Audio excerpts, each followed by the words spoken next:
Olá, acadêmicas, acadêmicos, tudo bem? Então, leram o artigo A Pesquisa com Acórdãos nas Pesquisas Sociais? Este artigo busca refletir metodologicamente sobre uma pesquisa ter em seu desenho os acórdãos, certo? Então vamos agora para o projeto de pesquisa e seus elementos constitutivos, tudo bem? A pesquisa científica tem por característica a atividade intelectual, a qual visa a construção do conhecimento, o que pode significar uma descoberta ou um avanço da ciência, e se desenvolve por meio de etapas dentro de um método ou caminho a ser seguido na busca do conhecimento, como já havíamos entendido, se lembram? O objetivo do método é o de facilitar o processo da busca pelo conhecimento, e esse processo se inicia pelo projeto da pesquisa, passando pela coleta de dados, a qual será abordada mais adiante, e pela redação do texto ou conjunto de ideias pensado pelo pesquisador, ou seja, a produção do conhecimento, certo?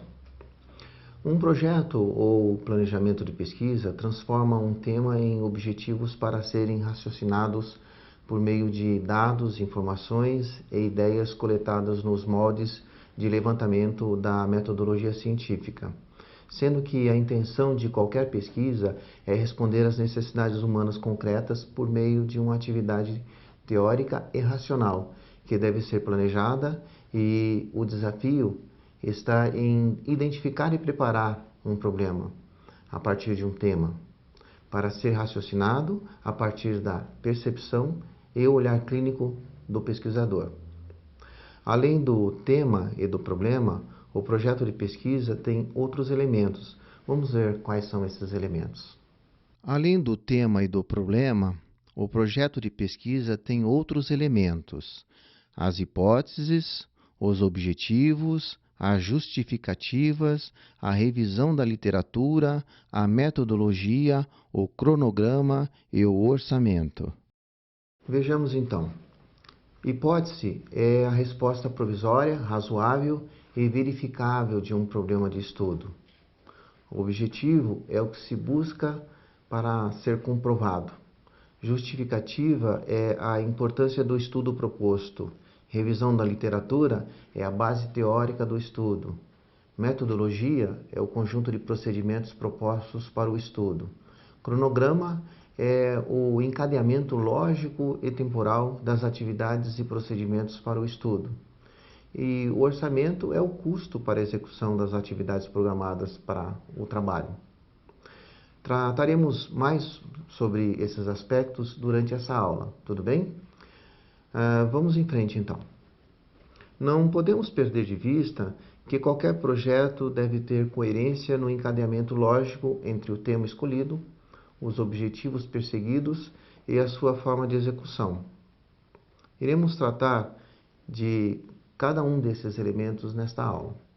Vamos começar compreendendo melhor o que é tema, certo? Para melhor discorrer sobre o que é um tema, um quadro simplório e sem interrelação cognitiva entre as áreas da ciência ou sua interdisciplinaridade, pode ser representada dentro de uma sequência construtiva ilustrada na figura a seguir aí que vocês podem acompanhar. Vamos ver?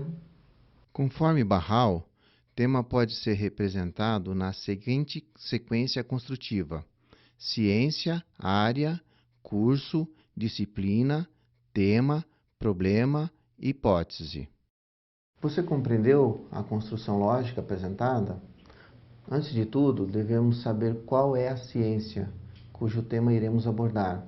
Depois, a sua área, curso, disciplina, tema, problema e hipótese, certo? As ciências são divididas em grandes áreas de concentração, as quais são exatas, biológicas, religiosas e sociais. Estas são divididas em diversos cursos, como por exemplo a economia, medicina, teologia e direito, que em seu turno pode ser dividido em disciplinas como por exemplo civil, tributário, constitucional, penal, comercial, previdenciário, além das diversas disciplinas do direito processual. Na pesquisa jurídica, é dentro de uma dessas disciplinas que o pesquisador deverá buscar o seu tema ou assunto que se deseja provar ou desenvolver. Sempre delimitado, buscando contribuir significativamente para o conhecimento.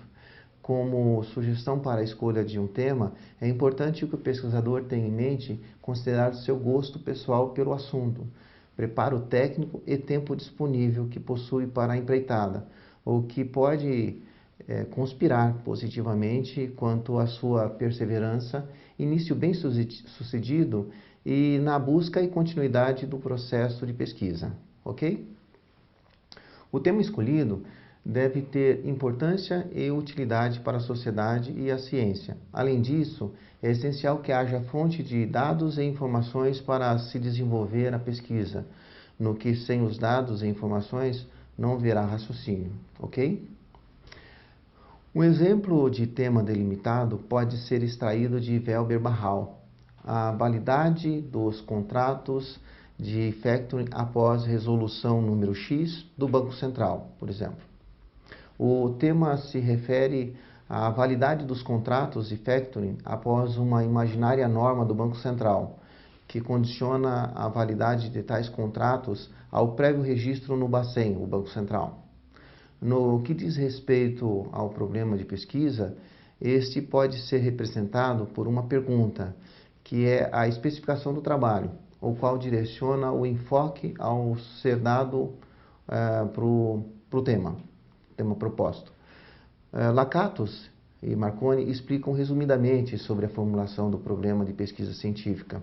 Vejamos o que elas nos explicam. Conforme Lakatos e Marconi, em síntese, a formulação do problema prende-se ao tema proposto. Ela esclarece a dificuldade específica com a qual se defronta e que se pretende resolver por intermédio da pesquisa. Em resumo, o que Lakatos e Marconi nos dizem é que o problema tem uma ligação com o tema, no que quer resolver algo ligado ao mesmo. Até aqui tudo bem? Tudo certo? Então vamos em frente. A formulação de um problema nada mais é que a sua contextualização de maneira clara e bem interpretada. E a representação gráfica do problema pode ser uma pergunta, como falei há pouco para vocês. Para o exemplo dado como tema de estudo, a análise se concentrará no questionamento de competência administrativa do Bacen para emitir regras sobre contratos de factoring, ficando a pergunta do problema assim: há competência do Bacen em emitir normas que afetam os contratos realizados por empresas de factoring? Apresentada a pergunta do problema de pesquisa, se buscará esclarecer a questão levantada, onde numa pesquisa, um papel do pesquisador e um dos elementos do projeto de pesquisa é o de apontar uma resposta para a indagação do problema apresentado, mesmo não possuindo inicialmente conhecimento aprofundado sobre o assunto, o que significa, conforme Lakatos e Marconi, dar uma resposta provável, suposta e provisória, ou seja, apresentar uma hipótese, na forma de uma afirmação, seja ela positiva, negativa ou duvidosa, mas sempre uma afirmação razoável e verificável, com base em evidências que, ao final do trabalho, terá de ser confirmada ou contrariada, certo? Justificando-se tal condição de maneira isenta e fundamentada, ao rigor da revisão teórica sobre os aspectos estudados e garantido pelos conhecimentos suportados pela revisão da literatura, o referencial teórico. No exemplo dado, o pesquisador, por somente ter um conhecimento superficial sobre o assunto, apoiado em leituras breves e não especializadas, propõe uma hipótese de afirmação negativa para o problema. Como de fato, em muitos projetos de pesquisa, isso acontece na prática. A hipótese do pesquisador é, então, o Bacen não tem competência para emitir regras sobre o factoring. Isso porque a Constituição, as normas federais e suas normas constitutivas se referem à competência sobre temas financeiros, o que é caracterizado no contrato de factoring. Todavia, após muito estudo, o pesquisador constata e conclui justamente o contrário, que cabe ao Bacen emitir regras para dado fim. O pesquisador não estava errado, pois se valeu de seus conhecimentos iniciais, mas sim a sua hipótese estava errada. Agora, cabe ao pesquisador o papel de cientista, que é reconhecer as condições da hipótese refutada. Ok? Tudo certo? Então vamos continuar. Além da hipótese básica, pode-se identificar a necessidade também de algumas hipóteses secundárias, as quais ocuparão uma subdivisão da hipótese básica. Vejamos então como ficariam em nosso exemplo as hipóteses secundárias. Vejam comigo. De acordo com Barral, com relação ao exemplo dado, as hipóteses secundárias podem ser incompatibilidade das normas do Bacen com as normas constitucionais, incompatibilidade com as normas federais, incompatibilidade com as normas administrativas. Temos três hipóteses secundárias: a incompatibilidade do Bacen com normas constitucionais, com normas federais e com normas administrativas. Tudo bem? Ótimo, vamos em frente. Tenho uma observação para vocês. Uma hipótese secundária, da mesma forma que a básica, pode ser confirmada ou não. Assim sendo, a hipótese básica se confirmará ou não, mas em função de determinada condição, certo? Ainda sobre hipótese, algumas vezes uma pesquisa exige que seja considerada no seu enunciado a sua relação com certas variáveis específicas, o que acontece com maior frequência nas pesquisas das ciências sociais aplicadas. As variáveis contêm ou apresentam valores que variam, tal como quantidade, qualidade, características, magnitudes, traços, entre outros. Elas podem ser componentes determinantes de resultados, efeitos ou consequências. Um exemplo da relação da variável numa hipótese pode ser a seguinte: a classe social da mulher influencia a frequência de divórcio. Aqui, a classe social da mulher é uma variável independente e determinante na frequência dos divórcios, o qual essa deverá ser verificada e registrada quando da enquete da pesquisa de campo junto às mulheres divorciadas, ok? Outro elemento do projeto, o objetivo geral do estudo, vem logo após a definição do que será estudado no trabalho, a resposta para o problema levantado. E esse deve ser esclarecido no projeto de pesquisa. Para tanto, é comum se utilizar de verbos como conceituar, posicionar ou esclarecer um determinado problema ou lançar um olhar para a hipótese proposta. Tudo bem? No caso de pesquisa científica, a qual se caracteriza como ação intelectual, os verbos utilizados para apresentar seus objetivos devem ser aqueles que indiquem a atividade intelectual de um produto que se possa verificar, tendo por conteúdo a hipótese apresentada. A atividade intelectual é orientada por estágios cognitivos diversos, os quais são conhecimento, compreensão, aplicação, análise, síntese e avaliação, e que aumentam do anterior para o posterior. Ou seja, para a atividade de avaliação, pressupõe-se necessário uma síntese, que pressupõe-se necessário a análise, que pressupõe a compreensões ou sem aplicações, ou com ou sem aplicações, que pressupõe conhecimentos ou posse inicial dos dados, certo? Uma lista mais extensa de verbos intelectuais é bem apresentada por Benjamin Bloom e está em anexo no artigo Metodologia de Pesquisa Jurídica disponibilizada para vocês. Tudo bem? Assim como no caso da hipótese, o objetivo principal poderá necessitar subdivisões, constituindo-se os objetivos específicos do projeto de pesquisa. Isso em forma de tópicos, cuja função é atingir o objetivo geral do estudo, ou seja, alcançá-lo, propondo seções ou capítulos que esclarecerão os aspectos específicos na comprovação ou recusa das hipóteses. 3 passos são adequados na apresentação dos objetivos específicos. os quais, tal como o objetivo geral, são precedidos por um verbo intelectual, já que também são atividades intelectuais. Vamos conhecer esses 3 passos. Venham comigo.